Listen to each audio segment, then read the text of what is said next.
Dyma Ceiliog Dandi, nofel am anturiaethau'r bardd Davies ap Gwilym. Yn y darn hwn, cael gwybod sut gafodd darts ei greu.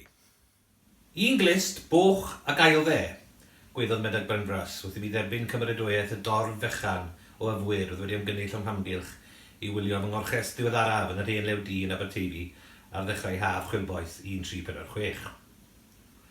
Roedd y llwyddant yn gysylltiedig â syniad diweddaraf dyddgu i ddenu mwy o gwsmeriaid i'r dafarn. Yr enw a roddodd dyddgu ar y gêm newydd oedd pennau saith. Mae cyfraith gwlad yn datgan bod yn rhaid i bob dyn rhwng 15 a 30 oed yng Nghymru a Lloegr ymarfer saethau gyda bwa saith o lef unwaith yr wythnos.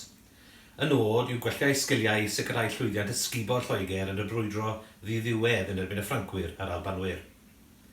Mae dyddgu wedi bachu ar y cyfle i ddefnyddio'r gyfraith hon i greu gêm dafarn lle mae dynion yn ymarfer taflu saethau gyda un llaw tra maen nhw'n dal tancad o gwrw yn y llaw arall.